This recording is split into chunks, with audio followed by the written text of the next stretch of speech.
Environmental Science, Subject Code 333, Module 5, Lesson 18, Water and Energy Conservation. Hello learners, welcome to our Senior Secondary Environmental Science course of NIOS. I am Neelam Gupta, Course Coordinator of Environmental Science. Welcome you in this program of NIOS. In our previous programs, we have already discussed that water and energy are required for survival of all organisms, and there is growing shortage of water and energy which limits growth and development. Human beings through overexploitation of these resources have made these scarce. Pollution of natural water bodies such as sea, river, lake, etc. have made their water unusable.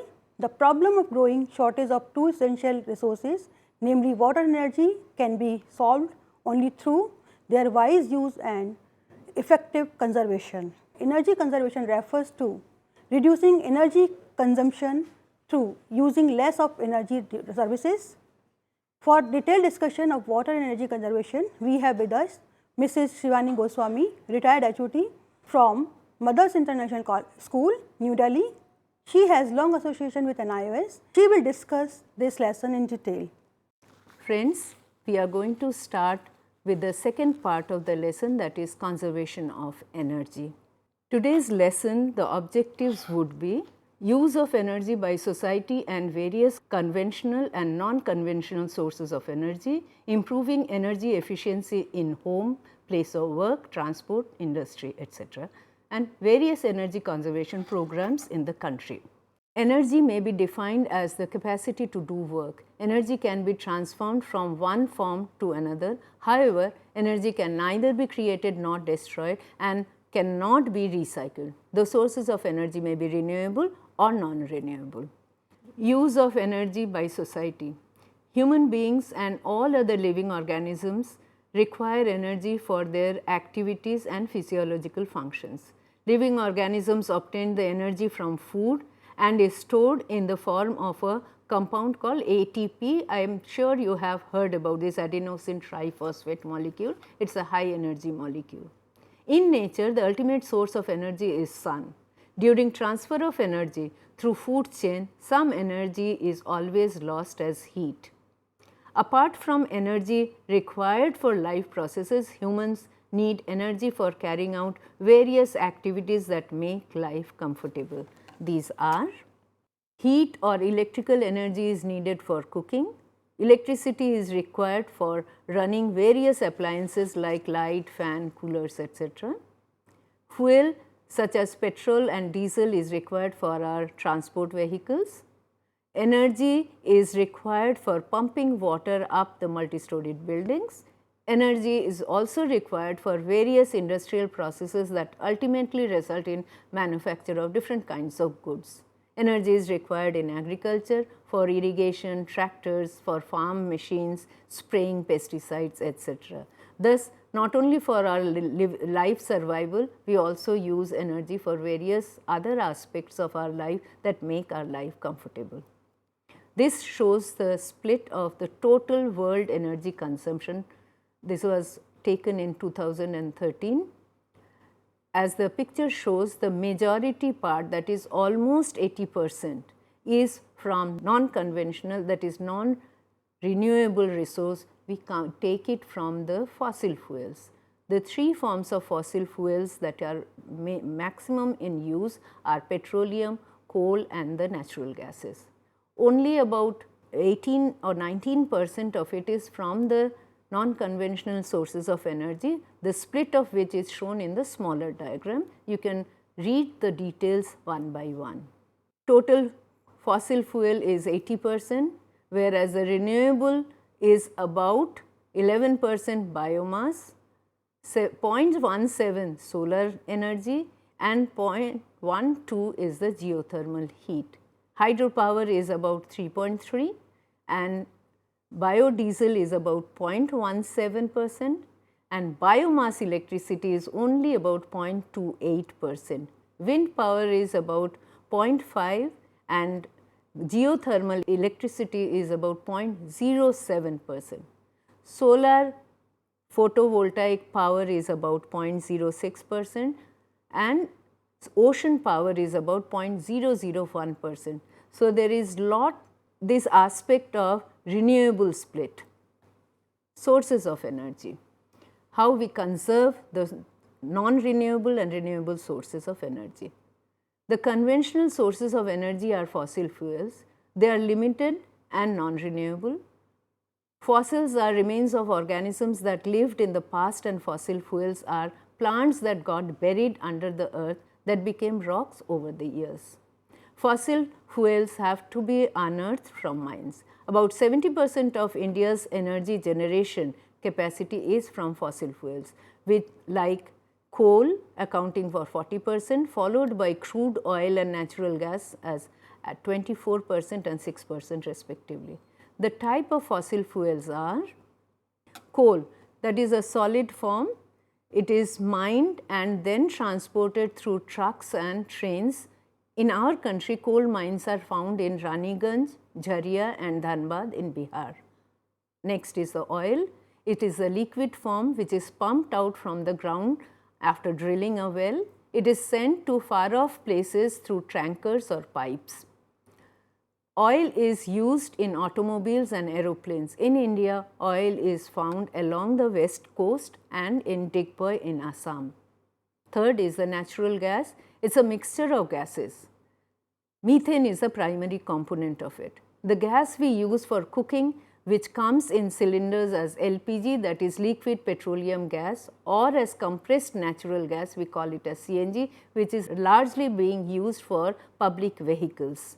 Till about 5 decades ago, there was no worry about exhaustion of fossil fuels which are non-renewable source. But with increased population and increased consumption of fossil fuel, it has become necessary to look for alternative non-conventional sources of energy.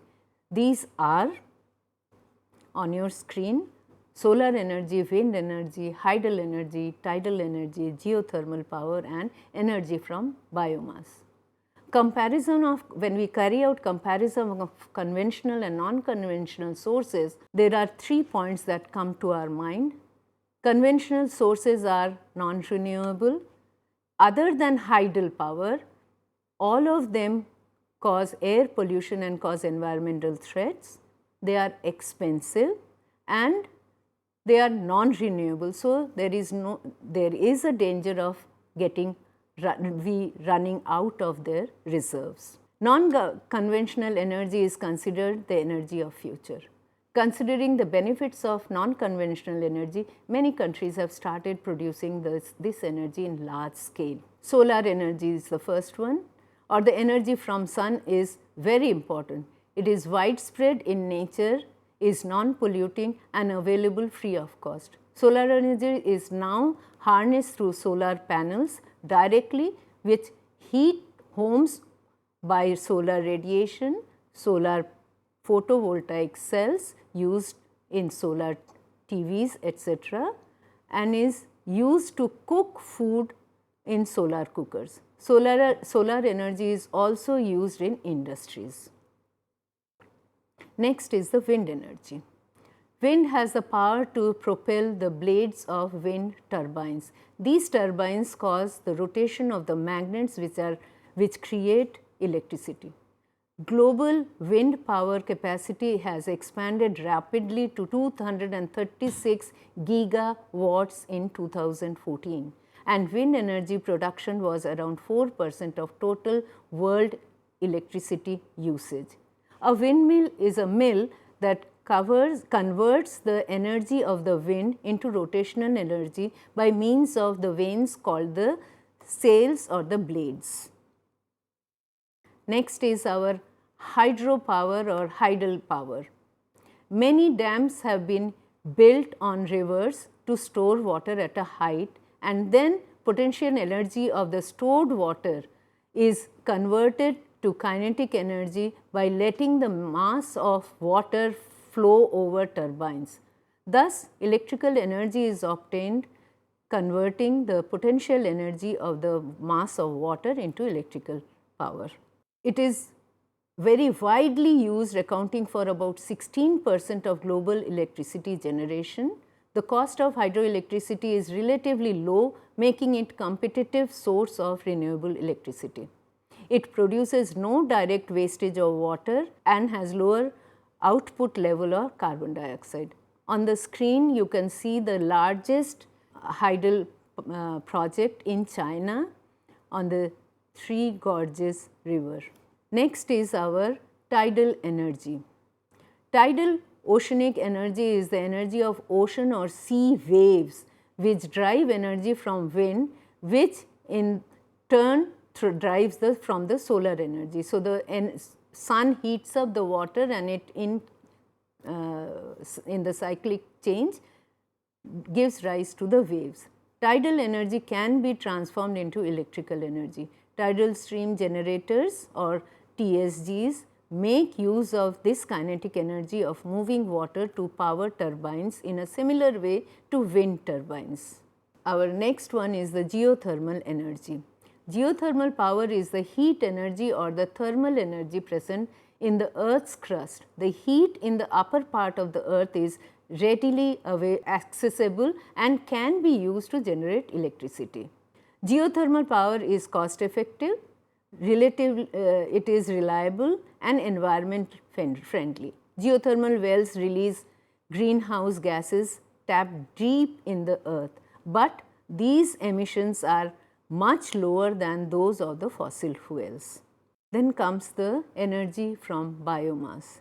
Biomass is plant matter produced as a result of photosynthesis. Some of it can be burned to provide heat, for example, wood and agricultural waste. It can also be used for power generation or converted into alcohol, that is liquid or methane gas, to be used as fuel. Since these are obtained from plant material, they are called biofuels.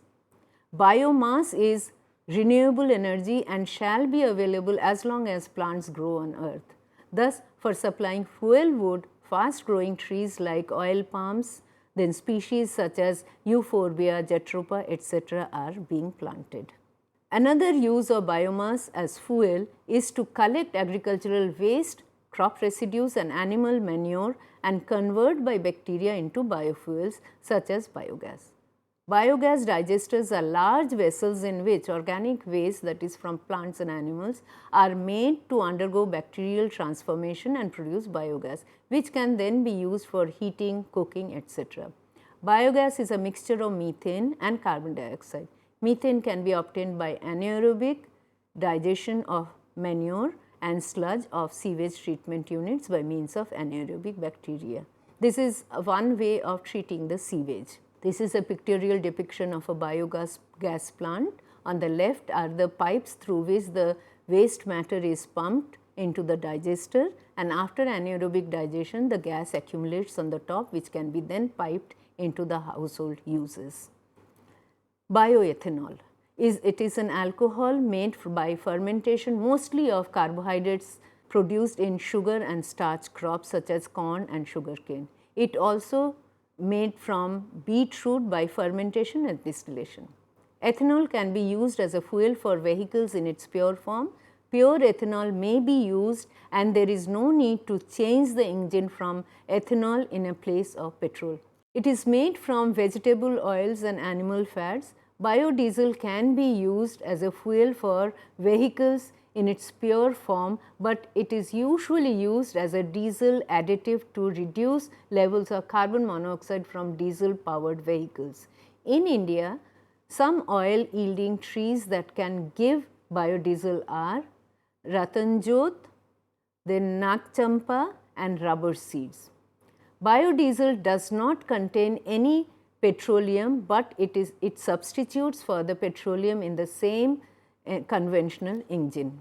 Last is the nuclear power. Nuclear power or the nuclear energy is the use of exothermic nuclear process to generate useful heat and electricity. This includes nuclear fission, nuclear decay and nuclear fusion. There are about 437 nuclear power reactors spread over 31 countries. There is an ongoing debate about nuclear power. Environmentalists for nuclear energy contend that nuclear power is safe, sustainable energy source that reduces carbon emission, but opponents contend that nuclear power poses threats to people and environment. Improving energy efficiency. We have limited resources available on earth and our demands are continuously increasing day by day. Therefore, we have to conserve energy and improve energy efficiency, which is discussed here. At home, what can we do? We can definitely switch off our electricity, bulb, fan, etc., and all the instruments that we are using at home when not in use. Use fuel efficient hearths, cut only the dry branches for burning, use the gas at simmer level, it saves cooking gas and it also makes the cooking more healthier. Keep the materials ready before switching on the gas stove. Use solar cookers for heating and cooking. At workplace, use carpool or shared transport vehicles. Switch off lights and fans when not in use. It does not matter if somebody else is paying the bills, it is not about saving money so much as it is about saving power. Computers to be switched off when not in use. All these help in saving the amount of electricity that we use. In transport, to use public transport system as much as possible instead of using your personal vehicles. Car speed to be kept minimum between 50 to 60 kilometers per hour, moderate driving at lower speed, that is. Then take care to check and mend leak of fuel tanks and exhaust of vehicles and turn off the vehicular engine at stop rather than idling. Promotion of solar energy in India. India is both densely populated and high in solar insulation, providing an ideal combination for using solar power in India. Government of India has started a large number of projects towards it. It also initiates schemes and incentives like subsidy, easy loan and concessional duty on raw material import, excise duty exemption on certain devices and systems to encourage use of solar system. Indian Renewable Energy Department, that is IREDA, provides financial help for this purpose. Government is planning to set up 10 million square meters solar collection areas by 2022. This will conserve electricity equivalent to that generated from 500 megawatt power plant. The state of West Bengal has initiated to make the use of solar power mandatory in new multi-storied buildings. Rajasthan government has also set aside about 3,500 kilometer square area of Thar desert for this purpose. Rural electrification too can be done almost in 2,700 villages using the solar photovoltaic system. Even Australian government as part of Asia Pacific Partnership Program has come forward to train the solar engineers in India. In the agricultural sector, solar photovoltaic water pumping systems are used for irrigation and drinking water. Solar dryers are used for dry harvest before storage.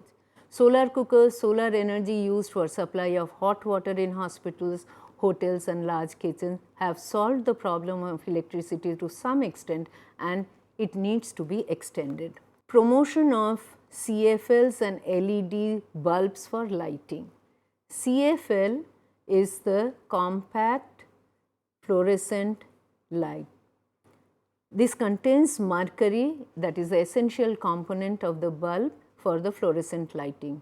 It allows the bulb to be an efficient light source because one, it is using much lower amount of electricity and it has a long lifespan. LEDs on the other hand are safer in comparison to CFLs.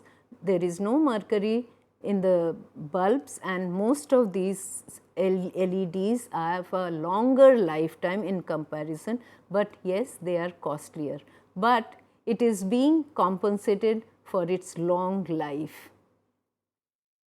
Use of star rating of electrical equipments. This is a new attempt by the Government of India. Bureau of Energy Efficiency is an agency of Government of India created in 2002. The agency's function is to develop programs which will increase the conservation and efficiency of energy in India. The government has proposed to make it mandatory for appliances in India to have ratings by BEE starting in January 2010. BEE star energy efficiency labels have been created to standardize the energy efficiency rating of different electrical appliances and indicate energy consumption under standard test conditions. The picture on the right shows these stars, and you have been seeing these on your refrigerators, on your AC and other electrical appliances. Labels indicate the energy efficiency level through the number of stars highlighted in the color on the label.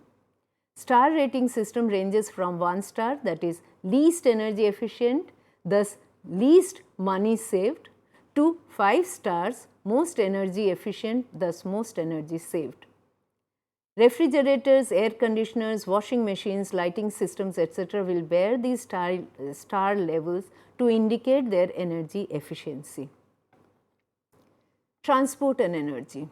Transport sector is the fastest growing source of greenhouse gases. Methane, nitrous oxide, etc. are released by the transport vehicles. Of the total greenhouse gas emission from transport, over 85% are due to CO2 emission from road transport vehicles. Reducing energy waste requires improving energy efficiency by using less energy to do more work. The best way to save energy in transport vehicles is to increase the fuel efficiency of motor vehicles. Fuel efficient vehicles powered by hybrid gas electric engines and electric vehicles powered by fuel cells running on hydrogen are being developed. Fuel cells are about twice as efficient as internal combustion engines and have no moving part, require little maintenance and produce little or no pollution. Riva is a small electric car developed in our country. Use of small sized car initiated instead of big cars and using two-wheelers can go a long way in saving energy. Large reduction in energy cost can be done by using vehicles with efficient engine that reduce consumption of petroleum, or preferably that uses renewable energy source throughout its working life. Using biofuel instead of petroleum fuel is a new field. Thank you, friends. I hope you have enjoyed today's lesson and learned a few tips to conserve energy. Thank you, Shivani ma'am, for sharing information related to water and energy conservation. Before we wrap up, we would like to recap the main points, that is what you have learned. Energy is defined as the capacity to work. Energy is renewable and non-renewable. Conventional sources of energy are fossil fuels, whereas non-conventional sources of energy are solar, wind, hydel power, tidal, geothermal and biomass energy. Biofuels are obtained from plants and plant products and may be in the form of liquid. Bioethanol may be obtained by gases, carbon dioxide and methane, that is biogas. Oil seeds of plants like Jatropha, Hevea and Calophyllum yield biodiesel. Certain careful action at home and place of work can save energy. India has a well chalked out electricity conservation program, promotion of solar energy power in India and promotion of CFL, star rating of electricity equipment by BE, an agency of Government of India under Energy Conservation Act, development of fuel efficient vehicles to reduce emission of greenhouse gases as well as to reduce energy waste. Dear learners, this is all about lesson 18, water and energy conservation. We will come again to meet you with a new program of environmental science. Thank you.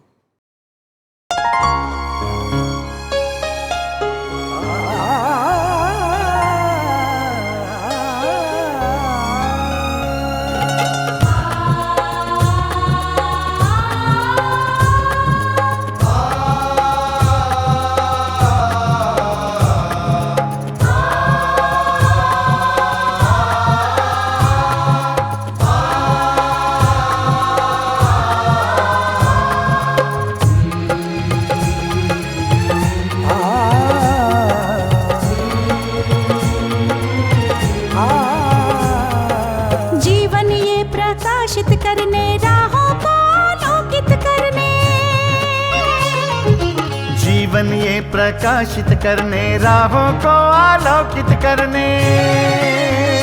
हम अपना दीपक स्वयं बने, हम अपना रास्ता स्वयं चुने।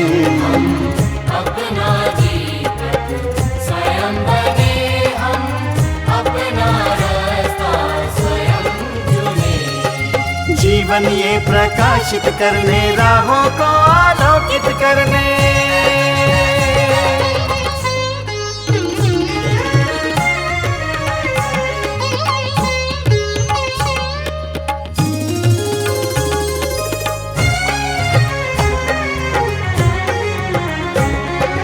धन साधन समय की सीमा से विद्यालय जो मुक्त हो, धन साधन समय की सीमा से विद्यालय जो मुक्त हो। कभी पढ़े हम कहीं पढ़े, वे विषय की लोच से युक्त हो। कभी पढ़े हम कहीं पढ़े, वे विषय की लोच से युक्त हो। मित्रों हम उठे और जागे, मंजिल आने की ध्वनि सुने। हम अपना दीपक स्वयं बने, हम अपना रास्ता स्वयं चुने। जीवन ये प्रकाशित करने, राहों को आलोकित करने।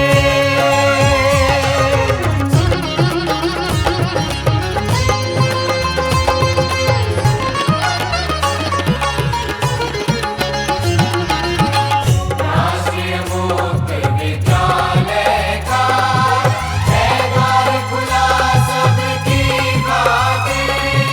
शिक्षा परीक्षा का अवसर एक बार ही क्यों मिलता फिर। शिक्षा और परीक्षा का अवसर एक बार ही क्यों मिलता फिर।